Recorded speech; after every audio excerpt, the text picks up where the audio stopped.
Welcome back, my Yumivores. I'm Dr. Jess, and we are here at YUMrx talking about how to make food delicious.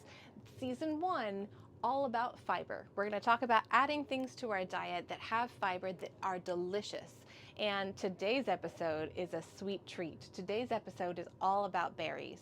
So we are going to talk about berries both in their fresh form, such as this, but it's also the middle of January as I'm filming this. So we're going to talk about definitely how to use our frozen berries to get a delicious sweet berry treat in the middle of the winter. Because if you'll notice, the berries that you buy fresh from the store, if you buy them in the winter, you can get them. They're very expensive because they come from very far away. So I love buying berries fresh, especially in the summertime when they are in season and they're also very, very cheap. And the rest of the year, I love using a frozen berry. So let's talk about it. We'll get into it. You'll remember that you saw the berries in our spinach salad in the last episode. And in this episode, we're going to talk about two wonderful dishes. We'll talk about a berry cobbler that you can eat for breakfast. It is a breakfast berry cobbler.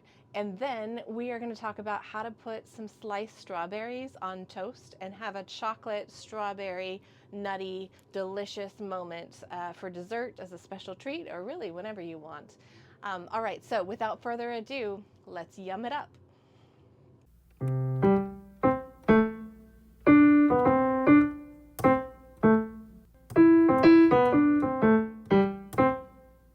All right, y'all, so while bell pepper had 1.6 grams and onion had 1.9 grams of fiber each for every 100 grams, berries are awesome. Berries have 5 grams for every 1 cup. Now for my strawberry and chocolate decadent toast, I am adding some chopped up strawberries, and they're going to go on some toast. You'll notice the bread that I'm using has a lot of seeds in it. Seeds are phenomenal. They have a ton of fiber. Every slice of that bread actually has 2 grams of fiber because it's got a lot of seeds and berries in it. I'm adding some hazelnut chocolate spread. You can get the brand name. You can get an off-brand. Doesn't matter. Just a little bit of chocolate goodness. This is such a sweet treat. It's so crunchy. It's got so many flavors. Now I broke up the walnuts, and I'm dropping those first because they need to stick to the chocolate so they don't slide off. And then I'm adding some chopped up strawberries on top of it. And that is going to give this marvelous, delicious, juicy, crunchy, phenomenal thing that I literally get hungry every time I watch. So let's talk about a cobbler. So I'm going to make a berry cobbler. Now this one, not very sweet. Just this one, not very sweet on purpose. It's often eaten as like a breakfast cobbler, and that's how we did it. So we've got frozen strawberries, we got some frozen raspberries, and I'm sprinkling in a little bit of sugar. You saw me sprinkle in just to cover it a little bit. I'm putting a touch of flour in just so that we can get that fruit kind of covered in the sugar and flour so that it makes a great jammy goodness. And then to my food processor, I'm adding some oats, a little bit of salt, not very much, and then, like I said, just a little bit of sugar. In the whole thing, it's just not very much. And a touch of flour, and all that gets processed together. This is me trying to figure out how my food processor kept shaking, and I couldn't figure out why until I realized it was sitting on its own cord. So we've got chopped up oats and flour and salt and sugar.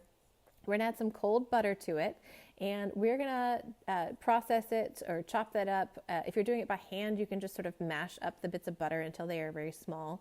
I'm going to pick them up so you see what size they are. I'm not worried about it being tiny, but I do want them to be small pieces of butter so that they can equally melt and sort of lift up the cobbler as it's going. So we've got our frozen fruit. We're going to pour on top our oats and flour and sugar and butter mixture, and spread it out evenly. And then boom, this is going to go into an oven about 375. I did it, honestly, until the top of it looked golden. So it was about 35-40 minutes for me. I love these images because they show how the fruit is becoming this jammy, delicious concoction because it's boiling off some of that water. And then you just serve it up. And like I always do, I ate it while it was too hot and burned my tongue, but it was still delicious. All right, welcome back. I hope you enjoyed our yummy dishes of sliced strawberries on toast with a chocolate hazelnut spread and some nuts. And I also hope you enjoyed our berry cobbler that, not very sweet, could be eaten for breakfast. Now, I do want to talk about, you may have noticed in our berry cobbler, we used a lot of oats. Well, oats are our destination for our next stop on this magical journey of fiber. We're going to talk about oats, how to use them, what to use them in, and my very favorite way to make sure they get a nice crunch.